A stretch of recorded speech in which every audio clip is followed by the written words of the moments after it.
more chapter. Let's go. Animals gathered in their masses, just like witches at black masses. Evil minds that plot destruction, cause the roar of death's construction. In the fields, the bodies burning, machine keeps turning, and hatred to mankind, poisoning their brainwashed minds. Oh, Lord, yeah.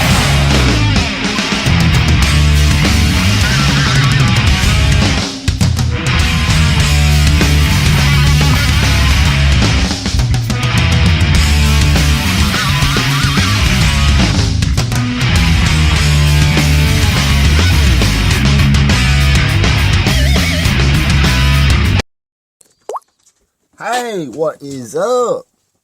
This is Alex Morgan. I will be your host for the next hour or so on this wonderful Sunday evening / Monday morning. Yeah, I'm on the air late again tonight, as usual. I'm going to change it to a late show with Alex Morgan or something other. And some now or something other. Yeah, I don't know. But whatever. Noticed I haven't been getting the viewership that I would like, but I mean, I'm going to keep putting it out there and see what happens. See where it goes. I've actually been doing some business figuring lately, trying to come up with some money to fund this show with. I'm thinking about starting to sell some products and this and that. Not getting no donations whatsoever.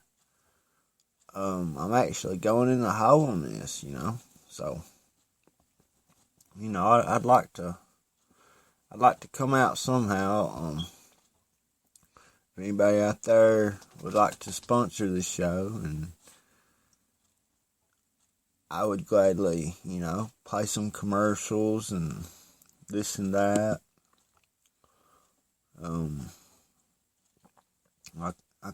I keep trying to get more and more gadgets and devices and this and that to help me do the show better and cover everything, but it's kind of a slow process when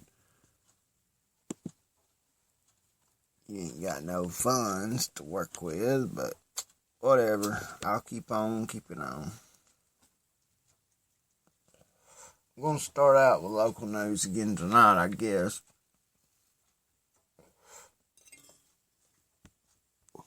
I'll play this video. It's up on WYMT.com.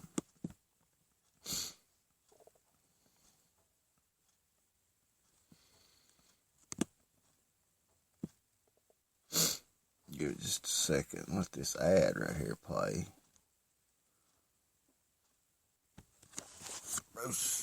Bruce, what's his name? Right there don't give me no money to play his commercials, so I'm not playing his daggone commercials.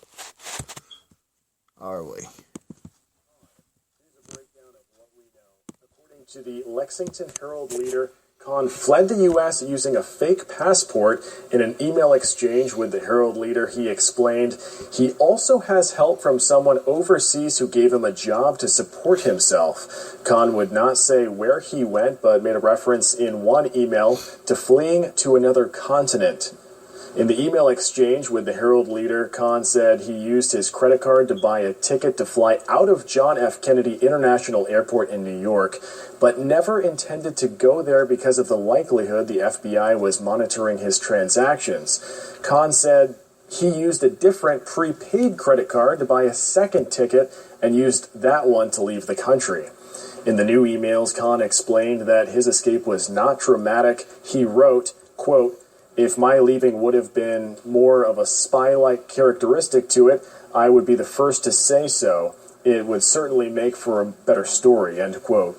As always, you can find the latest in the Khan case on our website, WYMT.com. Yeah, how you like that? Eric C. Khan, man, is now on a different continent after boarding an airplane at JFK Airport with a fake passport. Not to mention, he removed his ankle brace and throwed it off on I-75, he said. But this article said that he inquired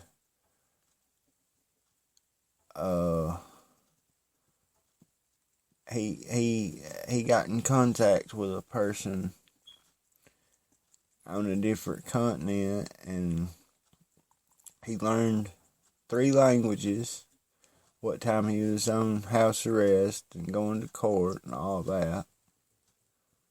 And he bought a prepaid card and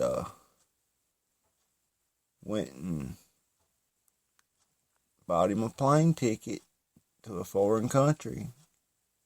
His foreign friend sent him a bogus passport, and wouldn't you know it, he is OUT out of there.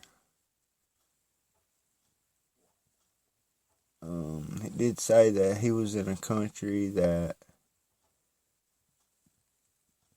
didn't expedite people for crimes under the U.S. government. So he made a daring getaway.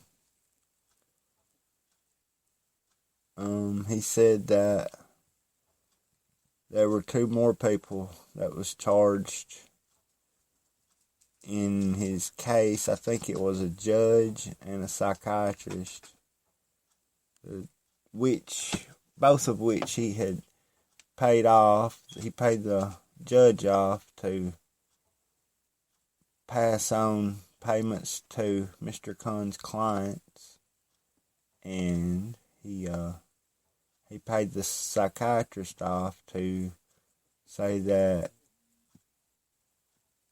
his clients were mentally handicapped or something. So, yeah, it was in the bag, son. Get Eric C. Khan for your lawyer, you get your Social Security back, a couple years ago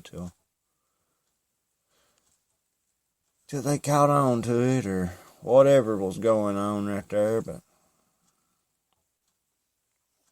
I don't know. That's hard to believe. But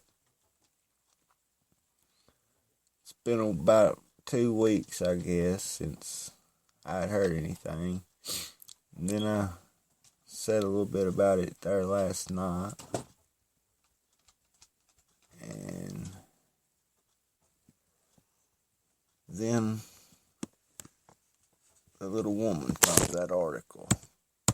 She also found a good app today, which she asked me to share with everybody on the show.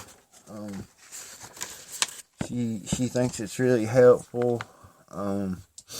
It's called Think Dirty. Easiest description, easiest way to learn the cosmetic and personal care products ingredients. Barcode scanning over 350,000 plus cosmetics and personal care products. majority from Canada and US. Keep track of what's already in your bathroom. Learn your current bathroom rating and track your progress on cleaning it up. Buy products directly from brand partners. Amazon.com helps identify products in your bathroom with harsh ingredients and replace them with safe products. One thing that they focus on is like carcinogenics in your like shampoo and body wash and stuff like that you use. Now, carcinogenics is chemicals or agents which are known to cause cancer. And I tell you what, you would be surprised to find out the ingredients of stuff that you use every day. But yeah, again, that app's called Think Dirty. You can get it from your mobile app store. It's worth checking out. It's a good thing for your friends and family, your loved ones.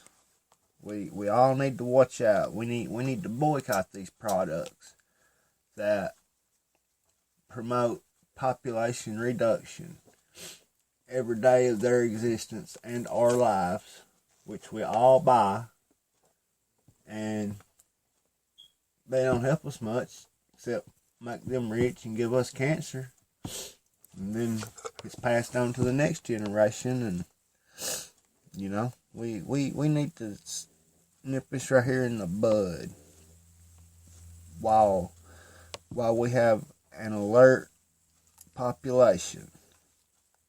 And people are really waking up. People are waking up every day. I mean, it took me a while too. I was one of the world's worst.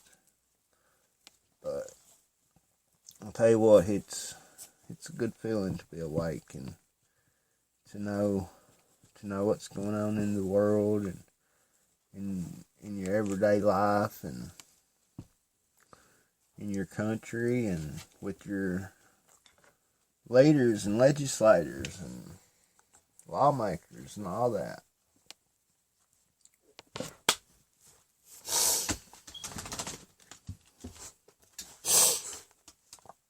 But yeah, it's really worth checking out. I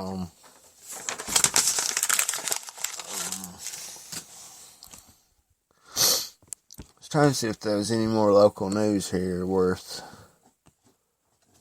talking about.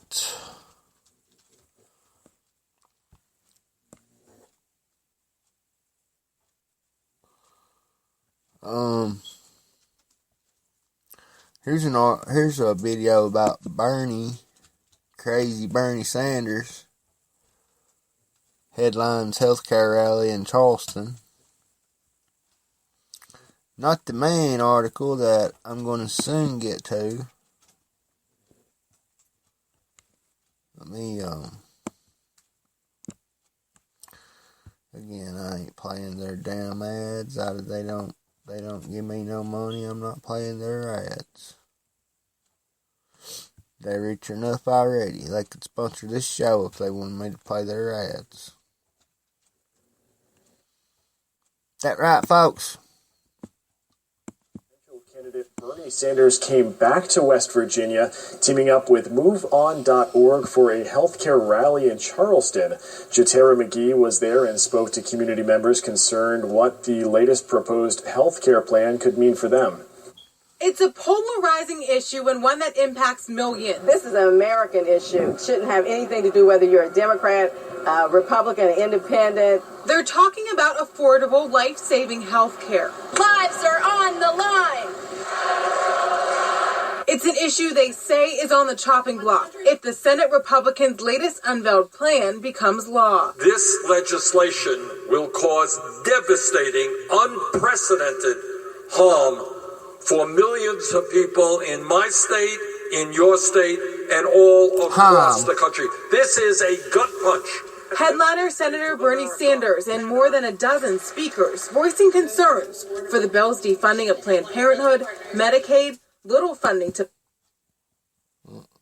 fight the opioid epidemic, some worries at the level of life and death. Like Mary Ann Claters, whose story we followed for months. My son can't speak. He's paralyzed from the neck down. Claters' son requires 24-hour care with price tags in the thousands weekly. Under the Affordable Care Act, her family is managing. It's very stressful, mentally and physically, to take care of someone in my son's situation. To have to worry about, are our services going to be cut? But under the latest proposal, Claters says her world would change. Do you want your child ripped from your arms to be sent to another state? Lots of people won't have insurance, and they will indeed die. If that's what we believe as Americans, it's a sad day. So together, they're urging Senator Shelley Moore Capito to stand with them. Join your fellow West Virginia Senator Manchin, and please vote no. For thousands of reasons across the Mountain State, Claytor, just one of them. She asked before legislators cast their vote, they listen to stories like hers. You'll leave with tears in your eyes. Because that's your reality. It's our reality. We're living it. Jatera McGee, WSAZ News Channel 3, Charleston. There is another rally planned outside Senator Capito's Charleston office. That's happening Monday afternoon at 12:30.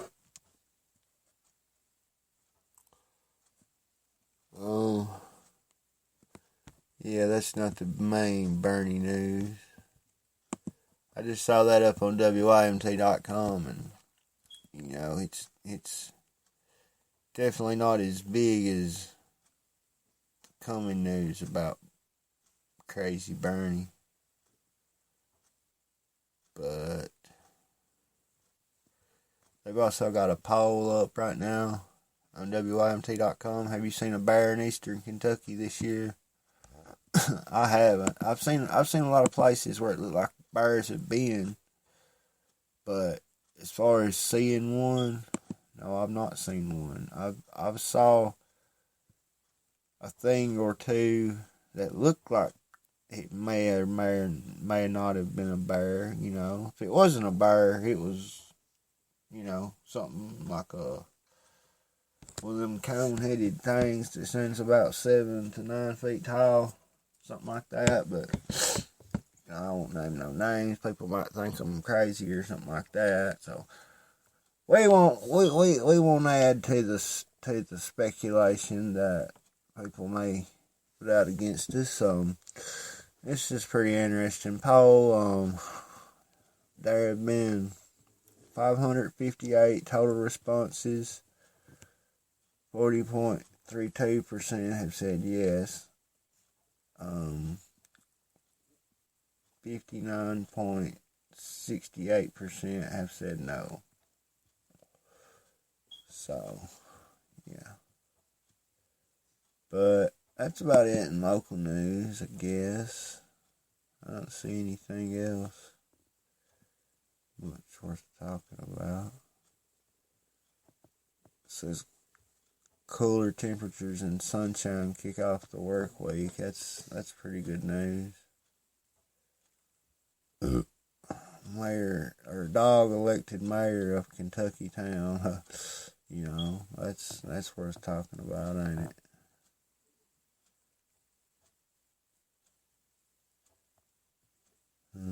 Lexington man keeps Michael Jackson's spirit alive.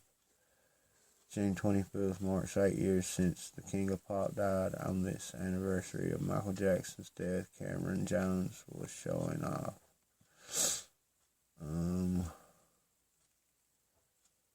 Man arrested after high-speed boat chase on Lake Cumberland.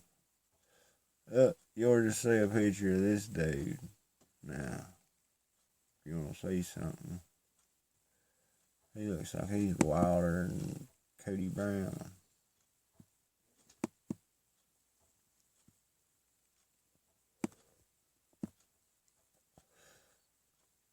Bruce, what's his name? You can sell your vehicles to some other people besides my audience. Is behind bars after leading police on a high-speed boat chase on Lake Cumberland. When Kentucky Fish and Wildlife officers say Kyle Matthews was driving his boat recklessly in the Jamestown Marina area in Russell County. When Kentucky Fish and Wildlife officers turned on their emergency lights, they say Matthews sped off, leading them on a high-speed chase that lasted more than an hour. According to police, Matthews was under the influence of alcohol when he was finally arrested. Matthews faces several charges, including DUI, resisting arrest, and 8 counts of wanton endangerment. He was booked in the Russell County Detention Center. He had an illegal smile, so yeah, I knew that he had to be feeling good on something.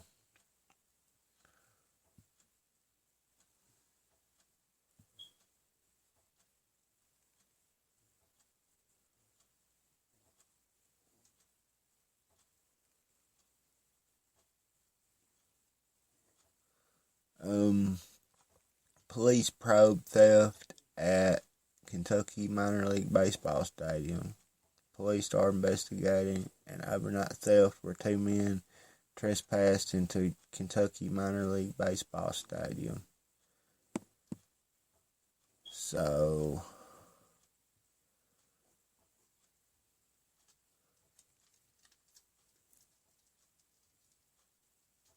they stowed from the concession stands. According to the Herald Leader, a Kentucky Police News release says that overnight Thursday, 2 men climbed over the back fence at Whitaker Bank Ballpark, went into 2 concession stands, and took cash drawers and drinks.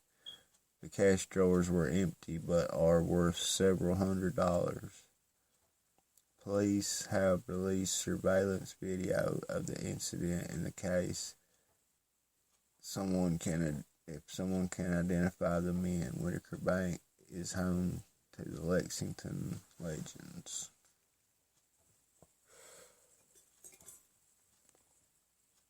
The Lexington Legends. What a name. See if there's anything else before I move it on along.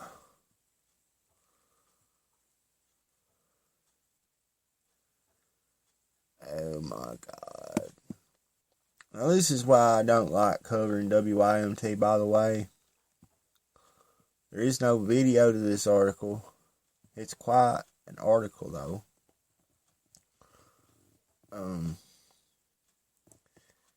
It is written by CBS, which probably means that they've linked to an article that CBSNews.com has written. It doesn't give no author.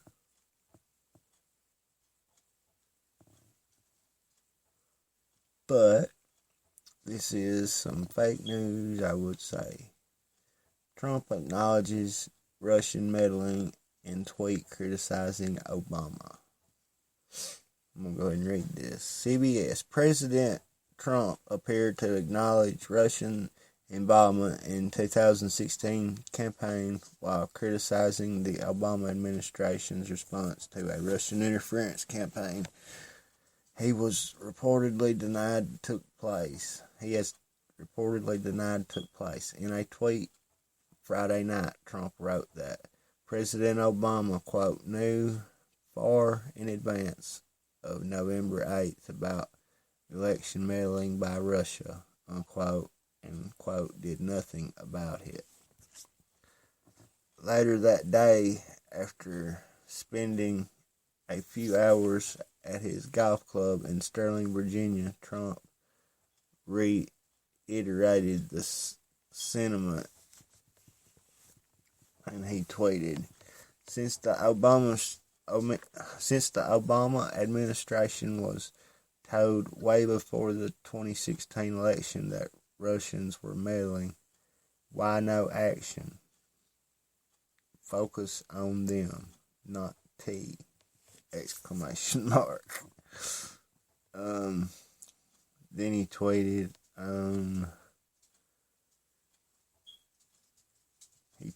this about 16 minutes later, June 24th, 2017. Obama administration officials said they, quote, choked, end quote, when it came up to acting on Russian meddling of election. They didn't want to hurt Hillary? Question mark. The tweets came after Trump expressed similar criticism of his predecessor in an interview with Fox News. Quote, I just heard today that for the first time that Obama knew about Russia a long time before the election and he did nothing about it. End quote. Trump said in an excerpt of the interview airing in full on Sunday, quote, but nobody wants to talk about that, end quote. The comments marked a rare admission by Trump, who was repeatedly declined to say definitively that Russia interfered in the 2016 campaign. Asked on Friday whether Trump believes that Russians interfered in the election, White House Press Secretary Sean Spicer referred reports to a January press conference in which Trump said, quote, I think it was Russia, end quote, when asked about hacking. Congressional investigators and special counsel Robert Mueller are investigating possible collusion between Russia and Trump campaign officials. Inquiries the president has called a, quote, total scam, end quote, and a, quote, witch hunt, end quote, and a, quote, hoax, unquote. The Washington Post reportedly, and in early December, that the CIA had concluded that Russia's efforts were intended to boost Trump. On Friday, the Post reported that the CIA arrived at the conclusion in August 2016 that presented its findings to Obama a handful of senior aides. The agency determined Russian President Vladimir Putin had personally directed Russian intelligence to, quote, defeat or at least damage, unquote, the Democratic nominee Hillary Clinton's post. That's a lie. That is a lie, man. And if y'all can't say that, I'm sorry. I don't mean to get off the subject, but that is a lie. I don't believe Russia interfered in our election. In fact, it's actually came out that it was the NSA and the Department of Homeland Security, okay? That's who it was. And don't think that they don't have the technology to put in the fingerprints and all the keyboard movements and all that of whoever that they wanted to frame for something like this. Yeah. Why? Let me ask you something. Why would the Russians not want Hillary Clinton to be president? As Secretary of State, she sold them like 25% of our uranium, okay? Giving them possible nuclear superiority. So again, why would Russia want Hillary to be president? Another thing you're going to ask yourself, and this is another important fact. Their number one export is natural gas. It was just announced today that Trump is declaring this week Energy Week, in which he wants to make the U.S. the dominant energy producer of the world. And Russia's number one export is natural gas. Okay, why would the Russians want Trump to be president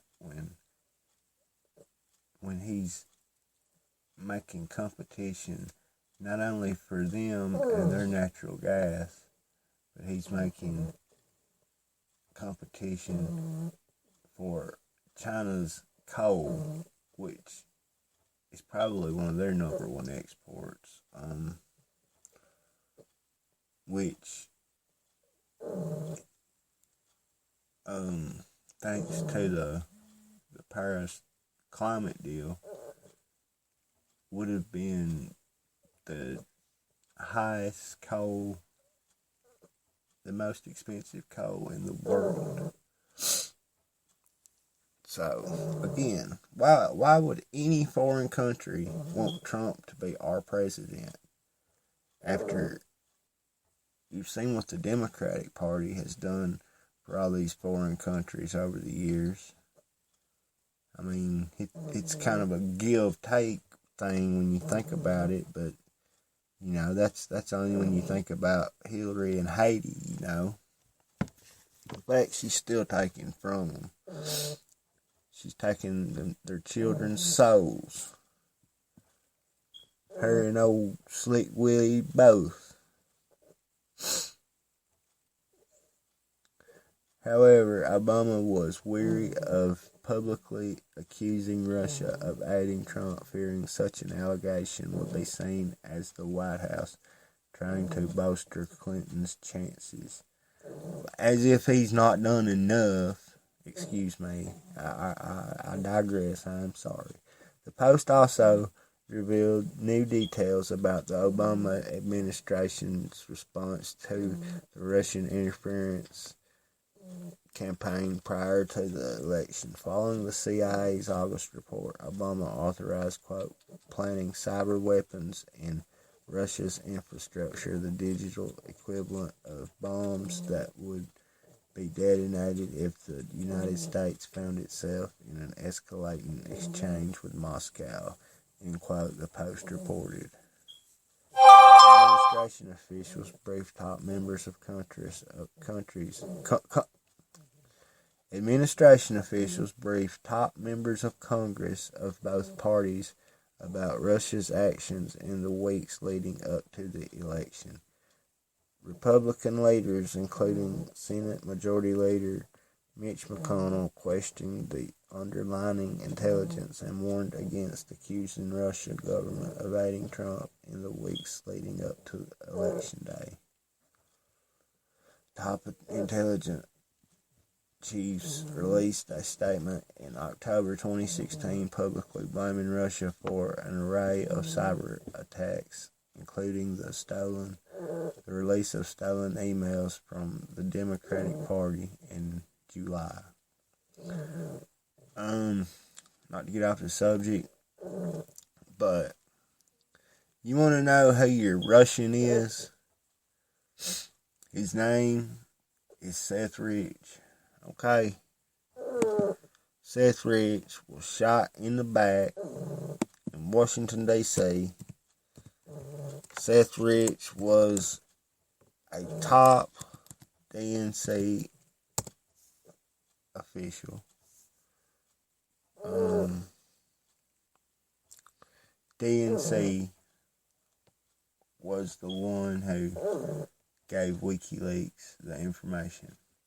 WikiLeaks is not a Russian entity, nor is it funded by Russia, nor does it have any Russian affiliation.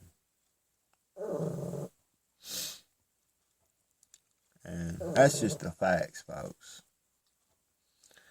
But, I mean, you can believe what you want, but I'm just putting this information out there.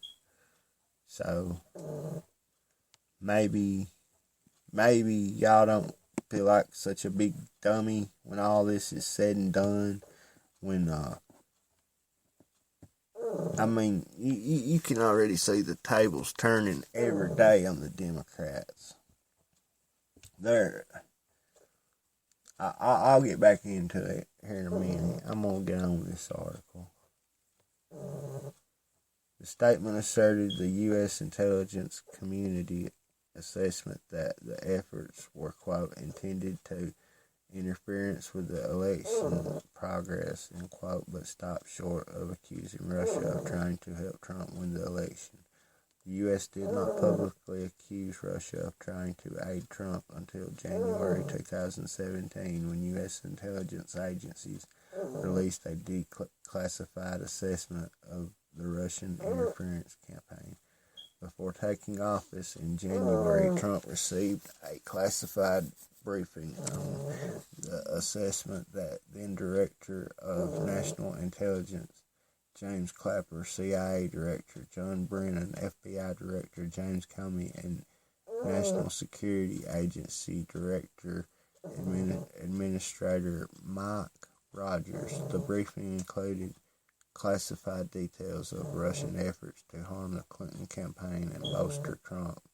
Following that briefing, Trump said Russia's efforts had, quote, absolutely no effect on the outcome of the election, end quote. Current and former officials have repeatedly said the U.S. has no evidence of voting machines being compromised or tallies being altered.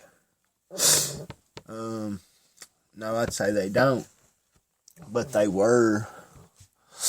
In fact, Hillary stole about 2 to 4 states, I think. She sure did. And I'll tell you something, folks. You think that the Democrats ain't got the top computer people in the country working for them? You're crazy, okay? You're stupid. You're dumber than a box of rocks sitting beside a damn coal bucket, okay? Hey. And you can call me a conspiracy theorist if you want to, but we're talking about people who have spent $2 million on a house race and lost it. They have lost every election since the 2016 election day. They lost the House, they lost Congress, and they lost the presidency. And they're so delusional. They're so AWS backwards that they tell us that losing is actually winning, and it will later translate to winning, or some stuff like that. I don't know. That's how backwards they are.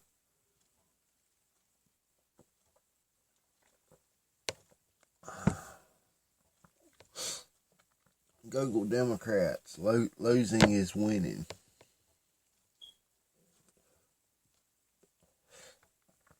I don't know.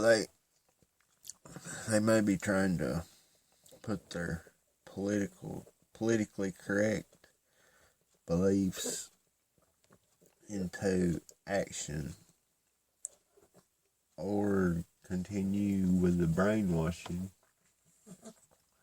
which is no longer working for the most part, I don't think. It may be working on some of the older people out there, but I don't know. I think even a lot of them are starting to wake up. There's been too many wins for us since the 2016 election, okay? But you can see the Democratic Party and the mainstream media continue to cover that up and try to keep you unaware of your victories, as if they still control the narrative or something. They don't control nothing. I told y'all about a week or so ago about Megyn Kelly's lowest ratings of her career. Last Sunday's Father's Day episode, which featured Alex Jones, I think they said it got 3.5 million viewers during its airtime, which is nothing. They used to have 15 million viewers every night on NBC. So, I really think it's over for them. And I think that they're going to continue to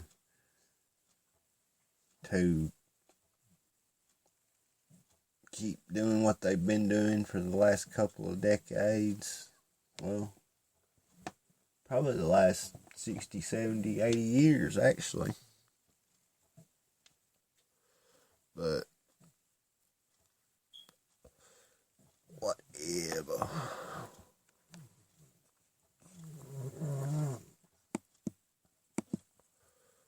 But yeah, that's nothing but propaganda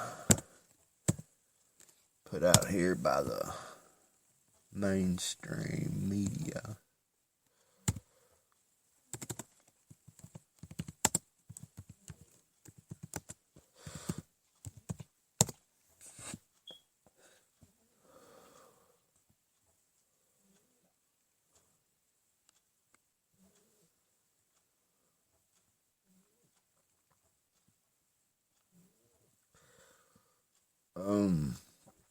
We'll be right back, folks. I'm going to take a quick break, and I'll be back in the next 90 seconds or so.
And we're back.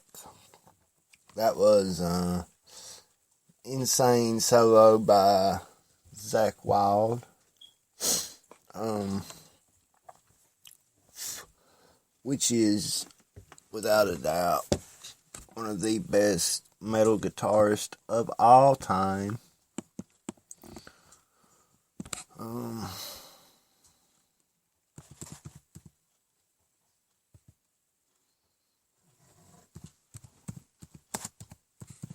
Check something out right here.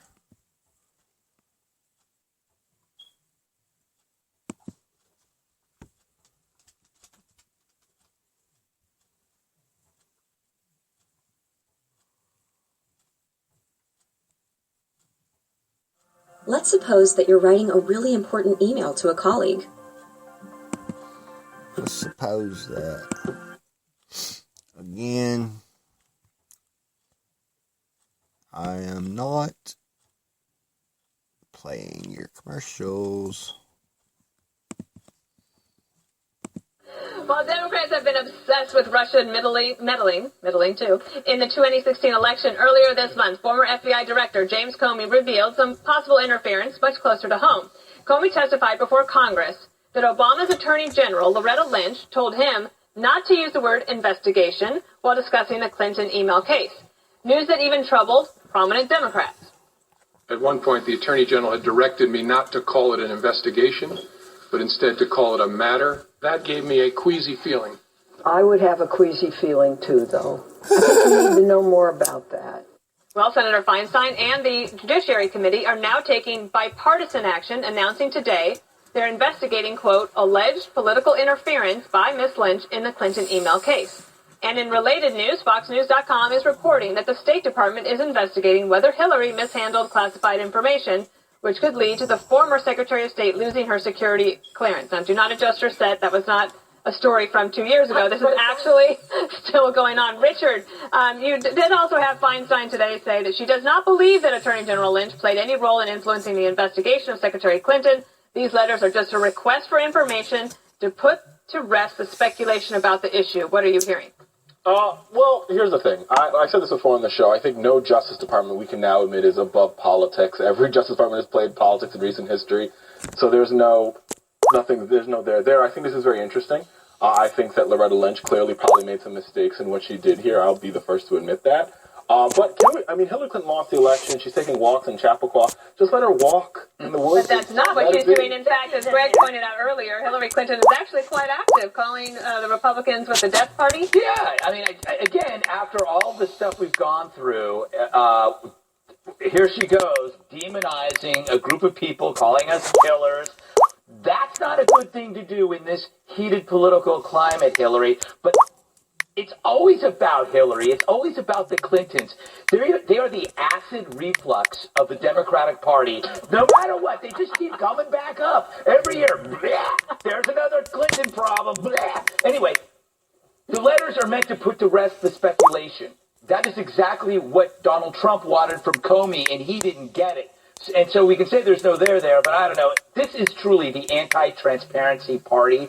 This is about using and manipulating speech to hide truth. They didn't want to say investigation. They wanted to say it's a matter. Remember man-caused disasters? That was Janet Napolitano's way of replacing the word terror. Violence. Yeah, or workplace violence. So it's like they have a real problem with truth. They have no transparency whatsoever. And again, this proves I just think you guys really like Hillary Clinton. You guys talk about her all the time, including the president, who continues to tweet about her after he's beaten her and defeated her and disgraced her. She's like you guys continue to talk about her like you guys were going to date with her. Archie Bunker. Kimberly, what sort of legal trouble might hypothetically a former attorney general be in for something like this? Loads of trouble. Well, here's the thing. She's not going to make a case against herself now, is she? The last time she testified in front of a Senate committee, 70 separate times she refused to answer the question. I think that she's going to say, I'm not going to testify unless she's subpoenaed.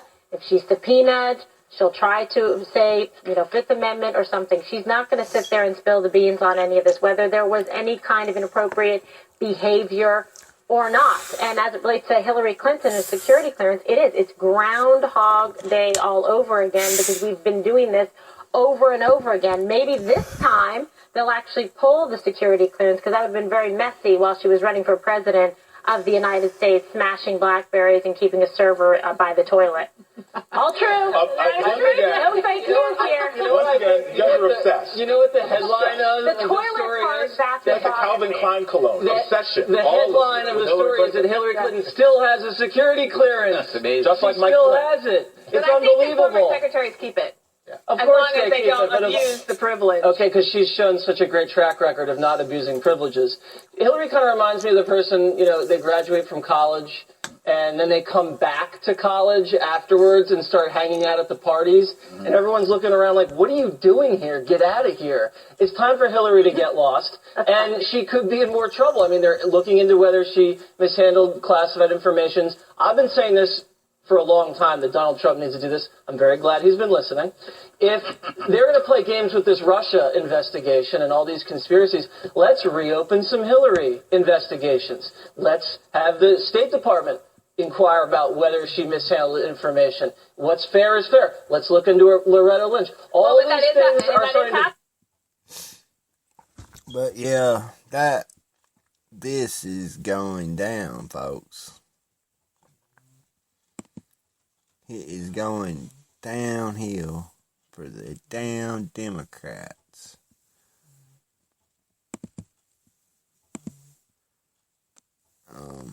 Let's check out this video, and I might read you this article I got. Post with a bombshell report calling into question how the Obama administration handled Russian hacking and their response to it during the election. It is titled Obama's Secret Struggle to Punish Russia for Putin's Election Assault. It reads in part, the intelligence captured Putin's specific instructions on the operation's audacious objectives, defeat or at least damage the Democratic nominee Hillary Clinton and help elect her opponent Donald Trump.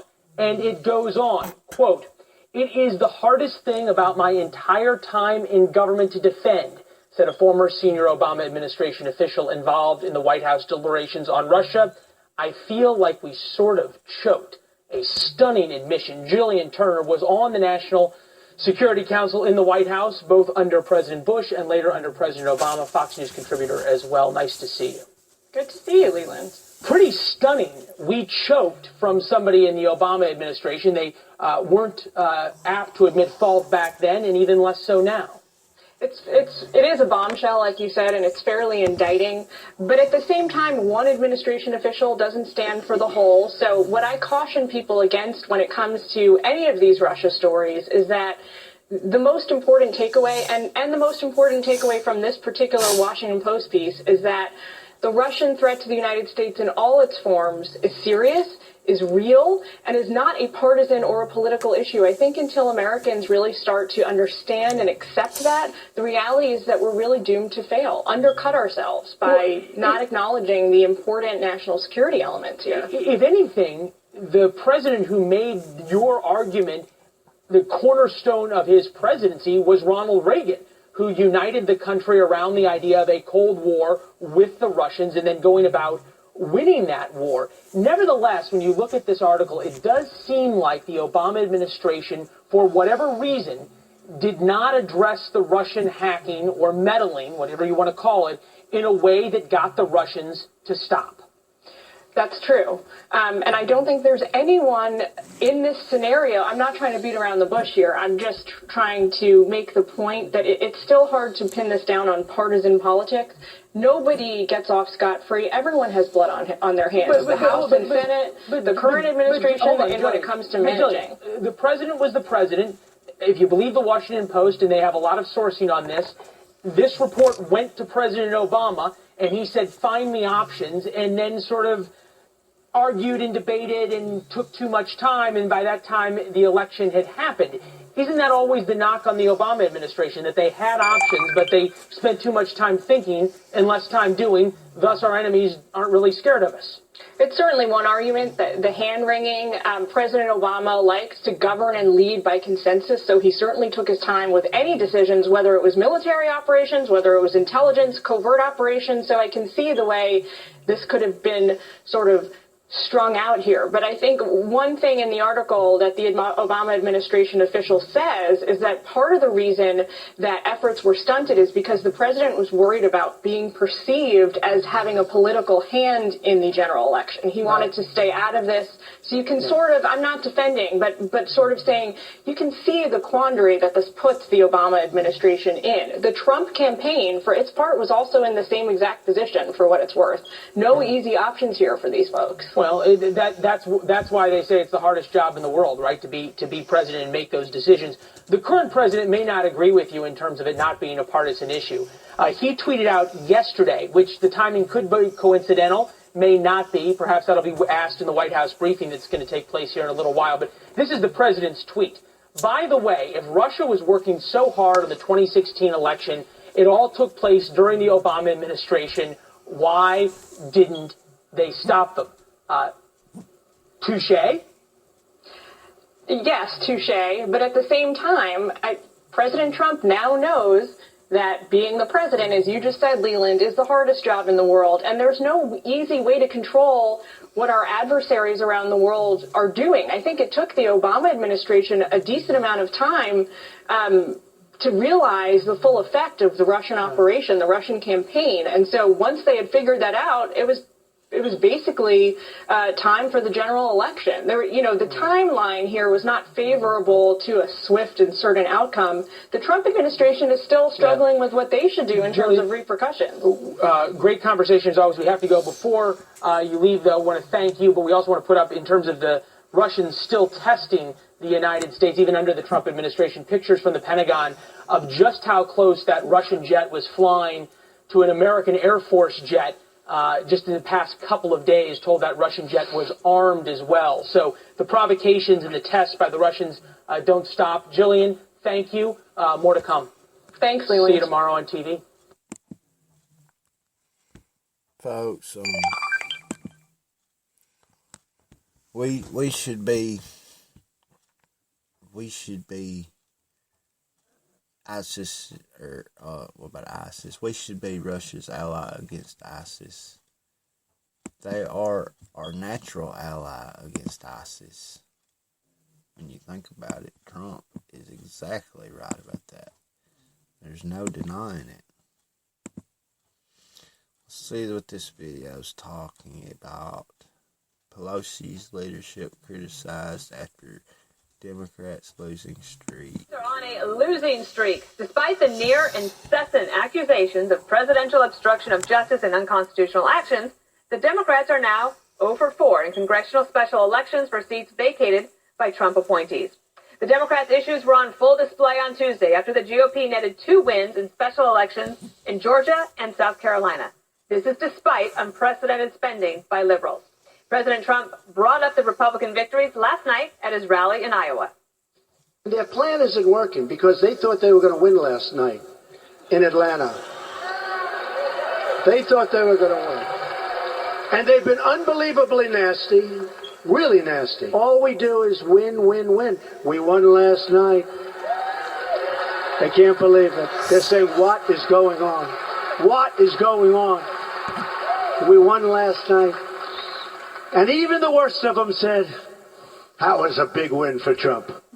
The results have even some Democrats questioning whether House Minority Leader Nancy Pelosi should keep her job. You think Nancy Pelosi is more toxic than Donald Trump? You know what? The honest answer is, in some areas of the country, yes, she is. Nancy Pelosi was a great speaker. She is a great leader, but her time has come and gone. Yes, she's a great fundraiser, but if the money that we are raising with her through her leadership is not helping us win elections, then we have to have this difficult conversation now. Liberal filmmaker Michael Moore echoed that sentiment, tweeting out that the Democrats, quote, have no message, no plan, no leaders. As for Ms. Pelosi herself, she's brushing off the criticism and is as confident as ever. You want me to sing my praises? Is that what you're saying? Why should I? Well, I'm a master legislator. I am a strategic, politically astute leader. I am my leadership is recognized by many around the country, and that is why I'm able to attract the support that I do, which is essential to our election, sad to say. And today, President Trump tweeted that he does not want Pelosi out. He said, I certainly hope the Democrats do not force Nancy P. out. That would be very bad for the Republican Party, and please let Crying Chuck stay. So take a look at these headlines, Jesse. These are just from around the Beltway. This is all about Nancy Pelosi being in the hot seat. But I just wonder if they're actually going to try to oust her. You know, they tried in this in the beginning of the Congress, and she held strong. She's a big national fundraiser for them, and she actually enforces party discipline better than anybody so far. Do you think she stays or goes? I think she goes, but then the coup attempt, if it's not successful, then the knives come out, because everybody knows who voted for who. That's the danger there. You have to be sure that she's going to fall in order to take the action. But I just don't think Pelosi fundamentally understands America or Americans. And I don't think the Democratic Party is self-aware enough to realize she cannot be the face of the party because she doesn't play outside of the state of California. She had a nice run. You know, she took charge in 2006 after the Iraq War went south and after some Republican scandals. Then she pushed through Obamacare and the stimulus disasters, misread the will of the American people, and then she got bounced out in 2010 when the Tea Party wave took over. But according to the latest polling, nearly half of the country believe the Democratic Party has become too extreme. That's up 8 points over the last year. And the whole Democratic message under Pelosi is built on fantasy. Free college, free health care, Russia. So I don't know how many moral victories the Democrats are going to be able to stomach before they realize it's time to actually start winning. You know, President Trump likes to say, we're going to win so much, you're going to be sick of winning. Are the Democrats sick of losing yet? We're not really sure. And I think one of the side effects of Trump derangement syndrome is short-term memory loss, because the Democrats have forgot about the issues. The Democrats actually are competitive when they talk about Medicare, college tuition, wages, things of that nature. But when they go off on identity politics and Russia, they lose. The resistance has failed. It's not a winning message. And I think actual Democrats in the heartland wish that D.C. Democrats would obsess over them instead of obsessing over Russia. Well, and there is a new poll tonight from the Wall Street Journal, NBC, that says that on the economy, the majority of Americans think Republicans are on the right track, and they're the ones that would do a better job in the economy and enforce the change that's needed. So if the Democrats are having this fight amongst themselves, and Michael Moore saying they don't have a message, they don't have a plan, is it time for them to make some sort of change? Well, I think that is the real discussion. I mean, obviously, Republicans will delight in the demise of Nancy Pelosi. They beat her up. I mean, you and I were talking on a show a few nights ago about the idea, what is this demonization of politicians and the nastiness? And you watch the ads that played down in Georgia 6, and they were all about Nancy Pelosi, and they had Ossoff taking off a mask to reveal that he was really Pelosi and this far-left Democrat. I mean, this plays to Republican taste in a big way. That's why President Trump is saying, don't go anywhere, Nancy, we love you. Well, maybe that, Kimberly, means that she has, support. Maybe it's not just about her personally, but that the Republicans have been able to successfully brand her as the one that you want to fight against. And so it's actually been successful. And maybe, I think she actually has, I'm very impressed with her career. Absolutely. And she's 77 years old. She's been able to do a lot for the Democrats. And so I think there's something to be said for all that she's done. Yeah. But I also don't think she's going anywhere. Yeah. So, and I know Nancy a very long time and her whole family, from back in San Francisco. And she's very hardworking. She's done all this at a lot of, personal sacrifice in terms of trying to serve the country. So I give her credit for that and being a woman in a strong position. Now, that being the case, believe me, the Republicans are not going to delight in her demise. They want to prop her up. There's probably more Republicans supporting her staying in place and Chuck Schumer staying in place and crazy Tom Perez, for the DNC. Let them stay, okay, those three kings. Let them be in their place because it's not helping. However, I do think in this case she's being a little bit scapegoated. The big problem, and I'll touch on what Jesse said, is the Democratic Party. Their insane psychotic rage against the Trump presidency, like they rage against the Trump candidacy, and they're just obsession with that now they're a party with no platform, with no bench, and kind of nowhere to go. At least Nancy Pelosi knows how to raise the money. I'm just telling you. Who else is going to step up to take that place, to be the one that can make all the phone calls and get the money? The problem is they don't know how to spend the money that they got. They're doing it in all the wrong ways. They turned this into a referendum against President Trump instead of keeping it local and grassroots, and made it this whole, nationwide thing, in District 6, instead of just getting right there in the front and backyards of the people there and talking to them. Well, let me just quickly say that Karen Handel never mentioned Trump once. Well, but see, I think that's why the Republicans were smart. The Big Ten. But I'm saying, and he stayed away from her as well, and he didn't complain about it. But you don't hear anybody saying, get rid of Trump. Trump's numbers are 35, 40%. Her numbers are about 30, 35%. They're both not popular. All right, let's get Greg in, because it's not just one person that's a problem. Looking at it doesn't matter if Nancy Pelosi stays or if she goes. It's the party. Yep. And Michael Moore is dead right on this. The big difference between Trump and the Democratic Party is Trump, there is promise. I'm going to help you. Here's what we're going to do. The Dems, there is no promise. And even more, there is no redemption.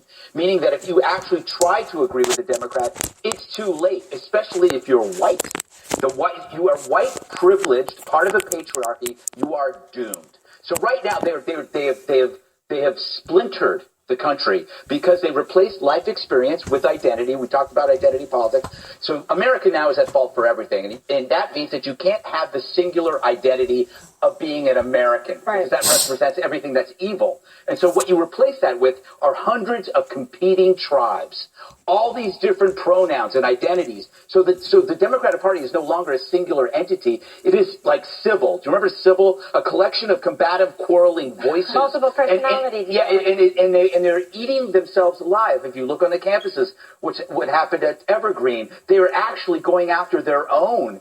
If you take identity politics out of the equation of the Democratic Party, it's like taking meatballs out of a meatball sandwich. There is nothing there. The Democratic Party can no longer say what they're for. They can only say what they're against. Yes. And they're against so many things. They aren't just against Trump. They're against people who voted for Trump. They're against gasoline. They're against meat. They're against anything. They're against individual liberty, rights. They're against. You never thought you'd see the day, especially Juan. They're against speech. They're not even. They're the ones that are trying to silence people on campus. It's not the right. It's the left. They're against everything except Sharia law and the abuse of women and children and gays. I mean, that's like so far. We want to turn now to some tape that we just came across of actor Johnny Depp today at the Glastonbury Festival in the UK. The Pirates of the Caribbean started joking earlier, apparently he was joking, about assassinating President Trump.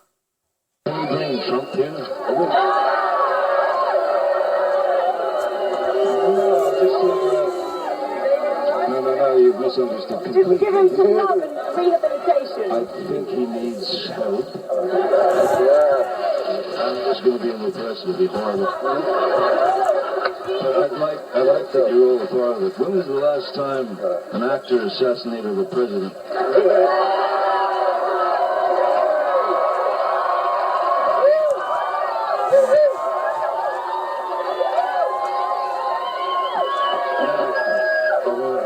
I want to clarify, I'm not an actor. I lie for a living. All right, but Greg, what do you think of that? He is a mess. He's an absolute mess. The guy, this is your prominent mouthpiece, what I'm talking about. And it's like, this is a guy who's obviously in lots of trouble. So I feel kind of sorry for him. He looks like a vintage lampshade from a thrift shop. Not that good. And he's trying to be Keith Richards every time he opens his mouth, but obviously he's messed up. And it's kind of sad that he says the president's messed up. When he's talking, he can barely focus. Man in the mirror. Yeah, what do you think, Jesse? I mean, ask the Secret Service if they're cool with celebrities making assassination jokes or beheading people or putting on assassination plays. The guys that are paid to protect the president, Republican or Democrat, they don't like these jokes. These jokes aren't funny. We were talking earlier about, the president likes to keep Nancy Pelosi around because she kind of fires up the Republican base and she makes the Democrats look bad.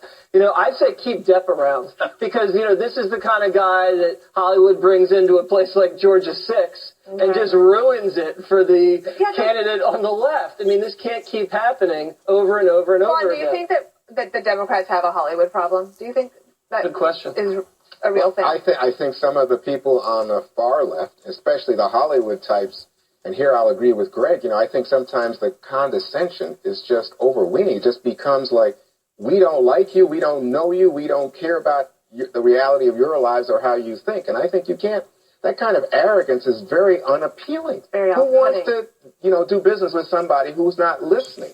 Mm-hmm. And so to me, but I will say this, it's wrong to think that Johnny Depp was in Georgia 6. Ossoff ran as a middle-of-the-road guy and did not emphasize the Bernie Sanders type things. That's right. Jane Fonda and Chelsea Handler and Alyssa Milano were in Georgia 6. No. What you get is people coming in and drawing attention to Ossoff, but not these far left positions that you guys delight. No. It's all over the mainstream media, and you see the celebrities going off every day, going psycho, frothing at the mouth with the mainstream media. This vitriol, the rage, plus the millions of dollars from California was enough to tick everybody off and really motivate the Republican base to come out and support Karen, and that's why she won. Let me just say, remember, right now in polls, Democrats are up +7 to +10 in terms of a generic congressional ballot. For 2018, that's true. For 2018. So that means something is going on that, guess what? Let's see People if they can don't close. like what the Republicans are doing. No, folks, anybody that would make a threat against a U.S. president,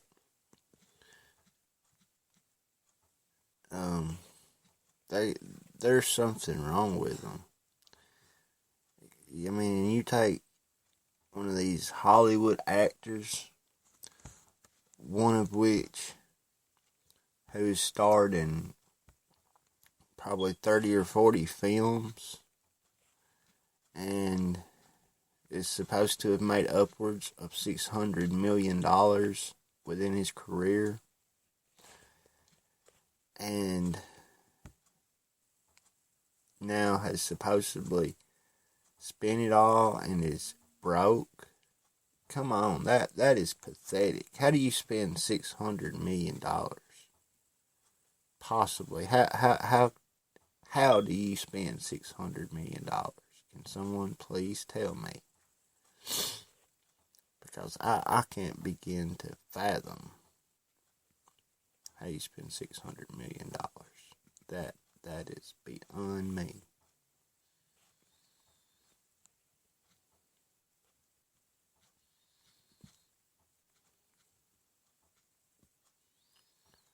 That is a lot of money.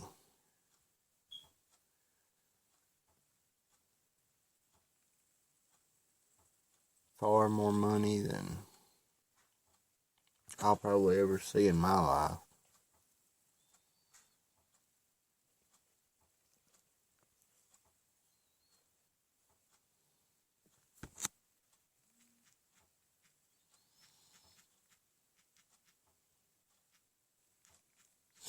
But anyway, that, whatever. But yeah, I'm like the guy on Fox News. I don't care if Hollywood does keep, showing its AWS. It don't matter to me. Maybe more people will wake up to the stuff that they're pushing. Sexualization of our kids, taking God out of our schools,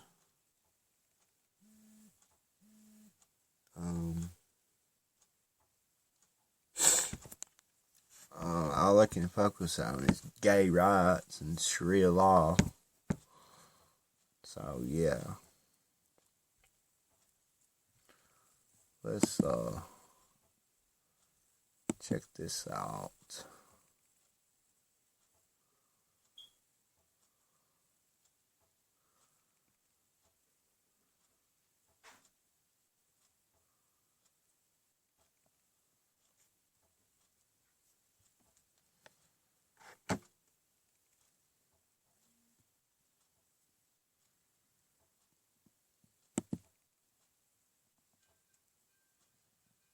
There's an advertisement, wouldn't you know it? Just give it just a minute here.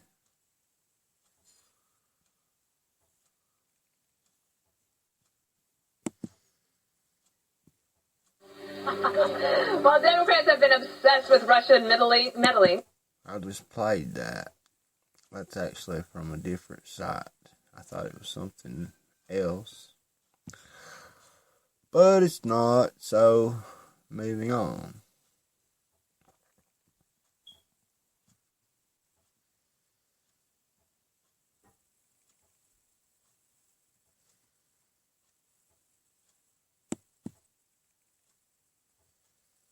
This is from the Washington Times. Senate announces probe of Loretta Lynch behavior in 2016 election by Stephen Dinan.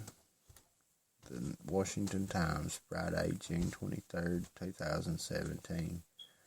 Senate Judiciary Committee has opened a probe into former Attorney General Loretta E. Lynch's efforts to shape the FBI's investigation into the 2016. I'm sorry, give me just a moment here. Pop up. Into the 2016 Democratic presidential nominee Hillary Clinton, the committee's chairman announced Friday.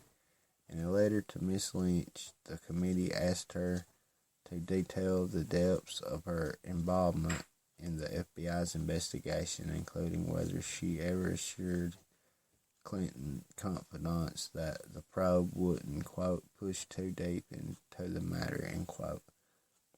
Fired FBI Director James B. Comey has said publicly that Lynch tried to shape the way he talked about the investigation into Mrs. Clinton's emails, and he also hinted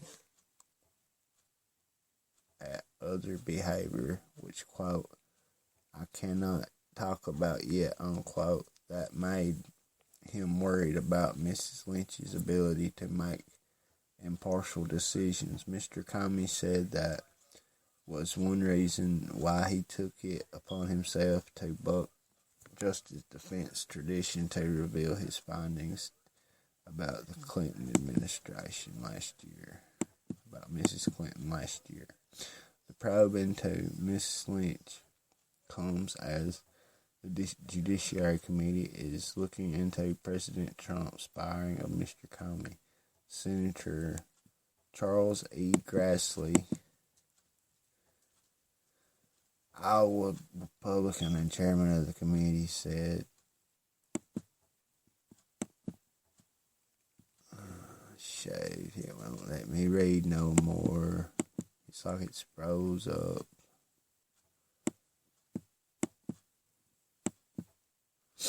Give me just a minute.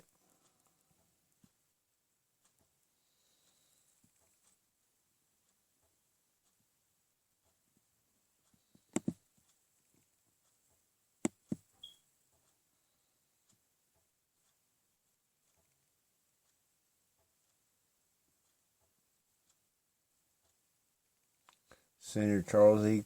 Grassley, Iowa Republican and chairman of the committee, said the investigation is bipartisan.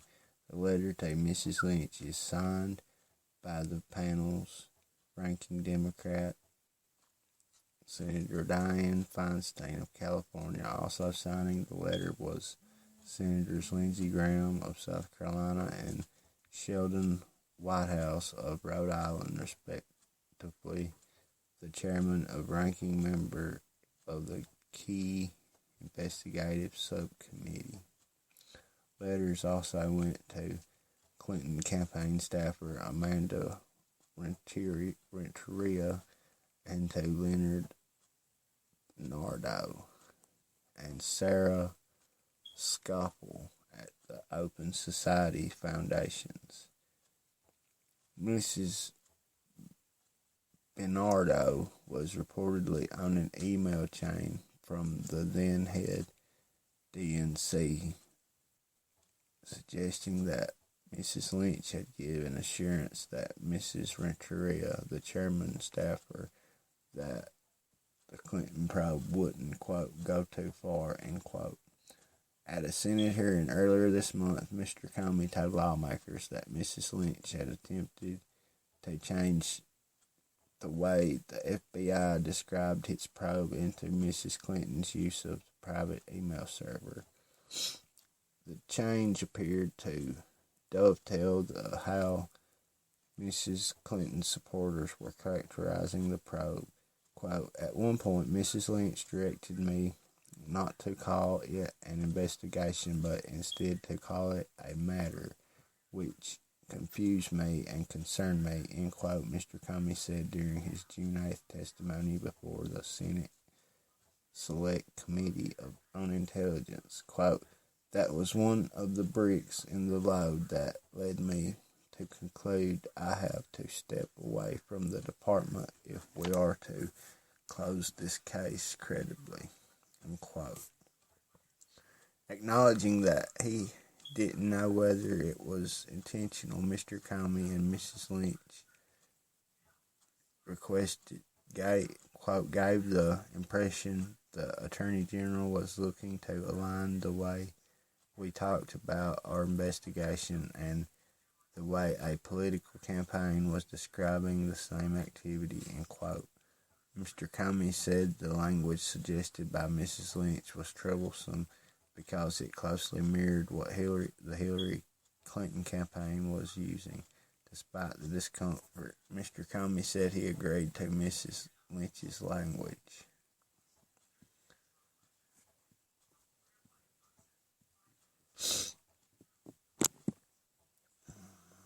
Moving it right on along.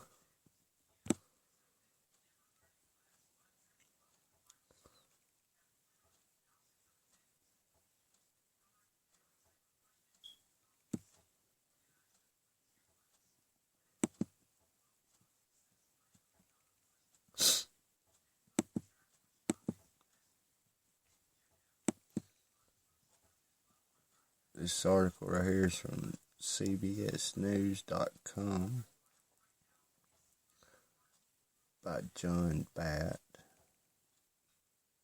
June 23rd, 2017, 5:44 p.m.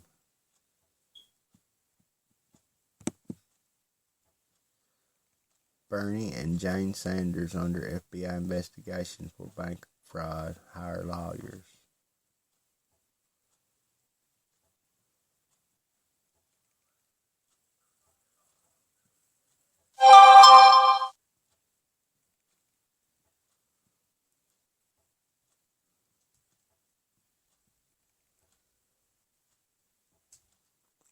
I'll give the video a minute to load.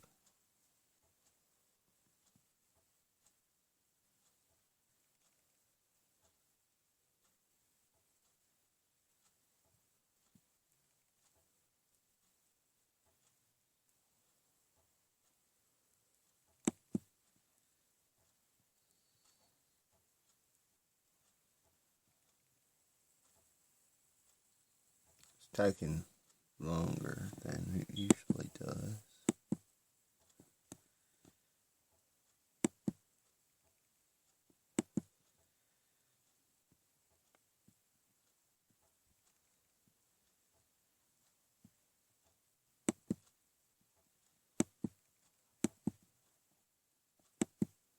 Let me reload it.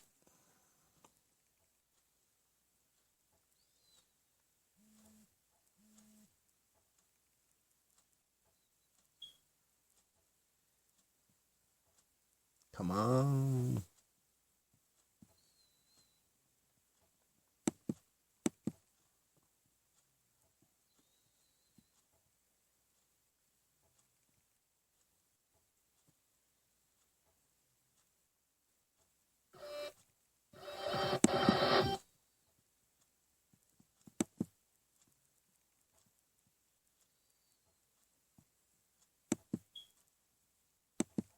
I'll give it just a moment to let this ad play.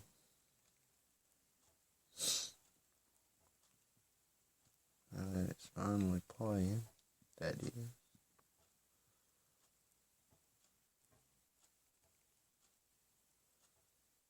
This is a longer ad, and you can't skip all of them, you know. I've also got a video in here about the health care bill, and the Supreme Court of the United States session is ending. But I think this video is about ready to play. Is Vermont Senator Bernie Sanders. He's in Burlington. Senator Sanders, I want to start with this week's shooting and talking to Senator Rubio, he said, obviously, this was the man who did the shooting is responsible for his own actions. But in the wake of that, in this conversation about what leads to the heated political atmosphere, Senator Rubio pointed out, he said that when people try to stop free speech, stop people from talking, it creates pressure in the system that might cause people to act out. What do you think of that theory? I think he's right. Look, freedom of speech, the right to dissent, the right to protest, that is what America is about. And politically, every leader in this country, and every American, has got to stand up against any form of violence. That is unacceptable. And I certainly hope and pray that Representative Scalise has a full recovery from the tragedy that took place this week. There's been a lot of protests on Capitol when people come to speak. People have protested and said they shouldn't be allowed to speak. Where do you come down on that in the context of this pressure on free speech? I think people have a right to speak. And you have a right, if you're on a college campus, not to attend. You have a right to ask hard questions about the speaker if you disagree with him or her. But why should we be afraid of somebody coming on a campus or any place else and speaking? You have a right to protest. But I don't quite understand why anybody thinks it's a good idea to deny somebody else the right to express his or her point of view. I think, John, what is very clear is we are at a contentious and difficult political moment in our country's history. I have very grave concerns about the Trump agenda. Right now, we're not looking. There's a health care proposal in the Senate, which nobody has seen yet. But the proposal that passed the House, as you know, would throw 23 million Americans off of health insurance. I mean, that to me is just incredible. It would raise premiums very significantly for older workers. It would defund Planned Parenthood and deny 2.5 million women the right to get the health care that they want, cut Medicaid by over $800 billion. I would say the vast majority of the American people have strong disagreements with that approach. But you don't have to be violent about it. Let's disagree openly and honestly, but violence is not acceptable. I want to get to the details of that health care plan in a moment, or the details you don't know at the moment. But let me just staying on this question here. Is anything going to change in the wake of this in Washington, at least in the way lawmakers deal with each other? And is there something that should change? I think, and again, where this is such a strange moment is we're looking at a lot of dishonest news that comes across where people are lying outrageously about other people. And I hope that folks on all sides could say, look, I disagree with him or her, but that is an outrageous lie. But let us, on the other hand, be frank, is there are real differences of opinions that exist in Congress. It's not like, you mentioned Marco Rubio. I like Marco Rubio. But we disagree on issues, and people should understand it's not that there's all kinds of hatred. In the Congress, there's a fundamental disagreement. President Trump brought forth a budget which will go nowhere, but this is a budget that over a 10-year period would give $3 trillion in tax breaks to the top 1%, the very wealthiest families in America, while making massive cuts in education, in health care, in nutrition programs, really devastate the working class of this country. I disagree with that. But obviously that debate has got to be played out based on the facts, and let's debate it. Let me move here now to health care. You mentioned some of the policy differences, but there is a procedural debate going on about how this is being handled in the Senate. Some Democrats are suggesting because you don't know what's in the bill and the bill is being worked on in secret, to just stop all Senate business, to just shut the place down as a way to kind of force play. Are you on board with that? John, here is the situation. We know the legislation that passed the House.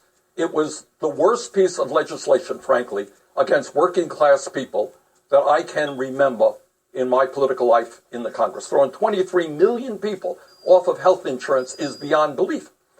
Now, in the Senate, what you have is I believe it is 10 Republicans working behind closed doors to address 1/6 of the American economy. That's what healthcare is.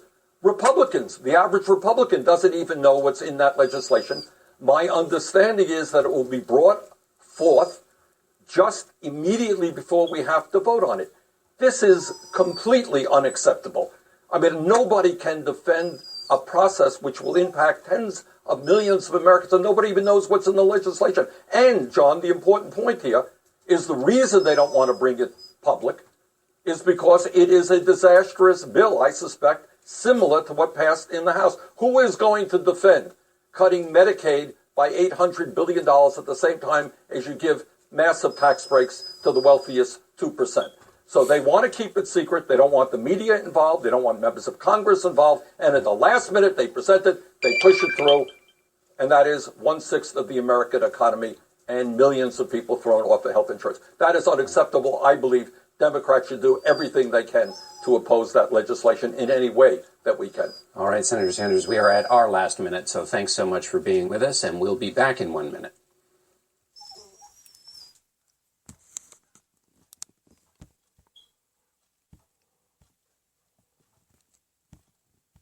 I'm going to pause right there for a A minute. new week began. And read this article.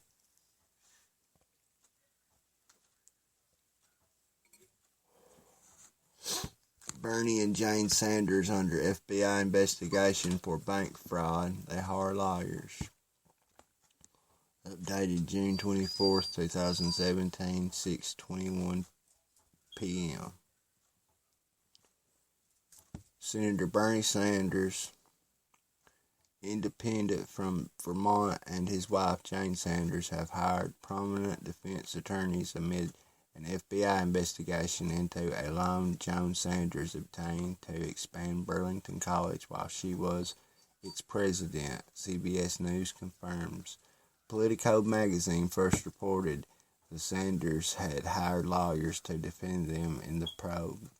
Sanders' top advisor, Jeff Weaver, told CBS News the couple had sought legal protection under federal agents' allegations from a January 2016 complaint accusing then-president of Burlington College, Mrs. Sanders, of distorting donor levels in a 2010 loan application for $10 million from People's United Bank to purchase 33 acres of land for the institution. According to Politico, prosecutors might also be looking into allegations that Senator Sanders' office inappropriately urged the bank to approve the loan.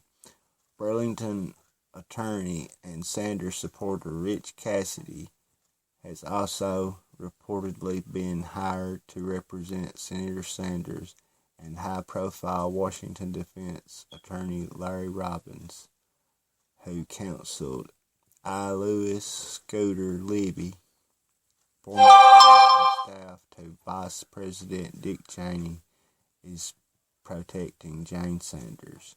Miss Sanders' push for the liberal arts college costly land acquisition was cited in a press release by the college when it shut down in 2016.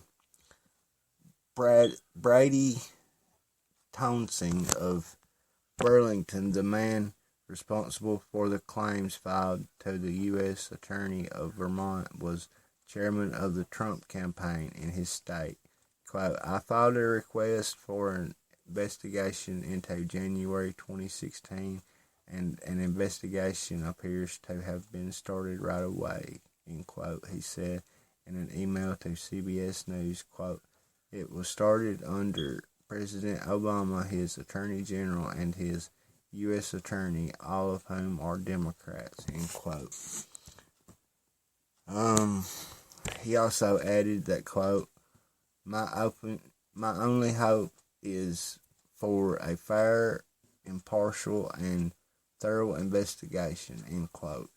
Weaver told CBS News that Townsend claimed that Senator Sanders used his influence to lobby for the loan is a, quote, political charge, end quote, that is, quote, baseless and false, end quote. And as the claim that Ms. Sanders manipulated the loan application, Weaver said, quote, the loan was approved by the financial board at the college, end quote. Senator Sanders, formerly mayor of Burlington, Vermont's largest city, regards the claims as a political game levied against him after his run for president in the 2016 primary election, a platform which has transformed the small state senator into an influential voice in American liberal politics.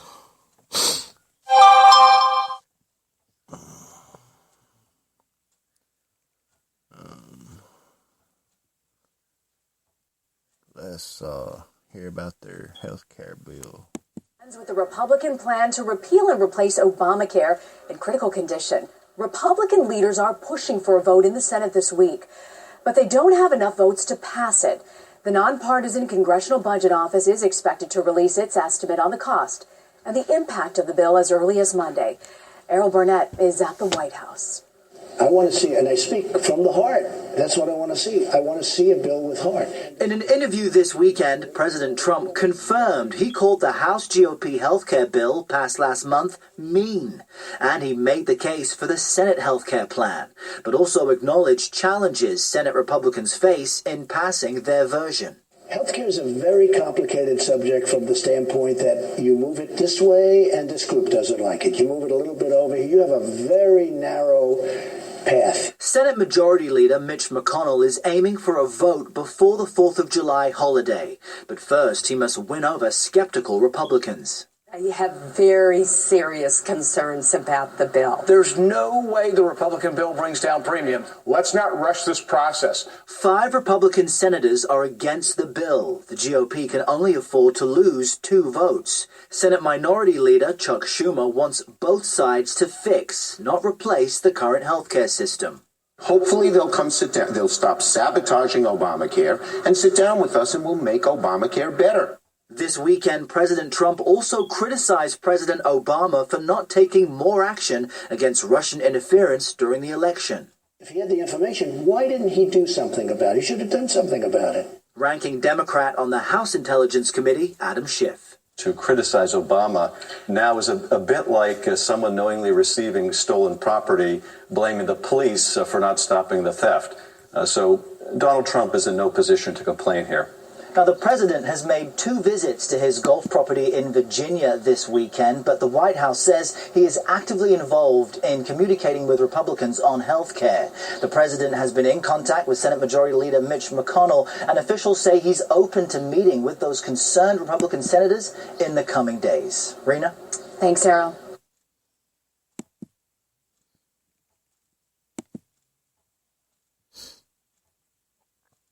So, they're probably not going to get that bill passed.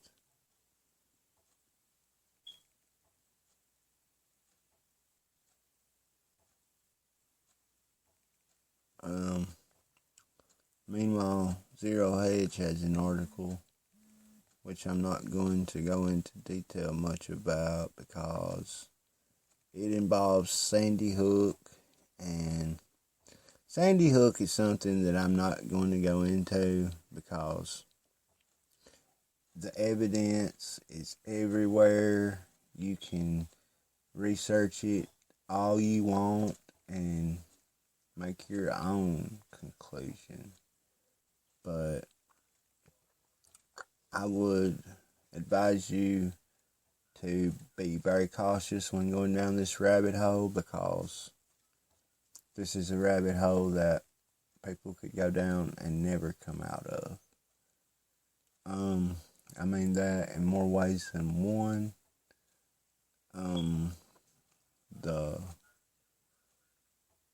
Like I said, the evidence is everywhere. Whether you tend to seek it or not is entirely up to you. But this article is from ZeroHedge.com. Megyn Kelly fails to fact-check Sandy Hook father's contradictory claim in Alex Jones' hit piece. She totally tried to frame him. I heard the phone conversation between him and her before she came to do the interview, which, oh my God, it made me sick to hear it. You know, it really did. You could tell that she is full of it, though. You could really tell. I suggest you go check that out.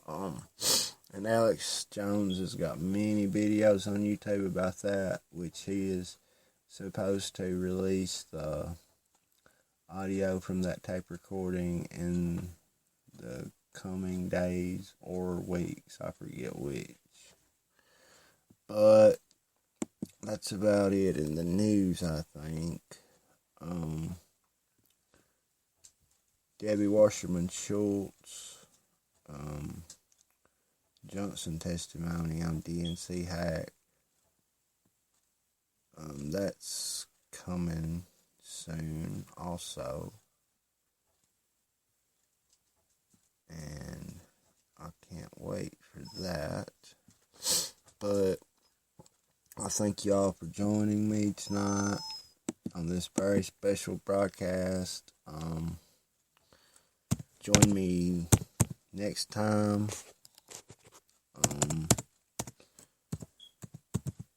And yeah, go check out the website, bigalmorgan.wixsite.com/Alex Morgan Show. Follow me on social media, facebook.com/bigalmorgan, facebook.com/The Alex Morgan Show.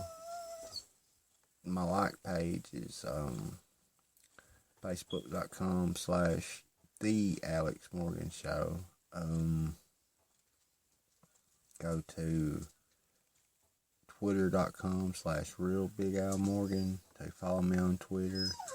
Or you can follow the show's Twitter handle at Alex Morgan Show. Email me, thealexmorganshow@gmail.com, bigalmorgan@live.com, or alexmorgan9183@gmail.com. Share those links.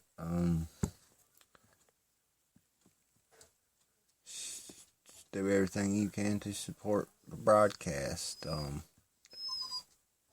I will be back on the air just as soon as I can. I will catch you guys later. Good night, and thanks for tuning in.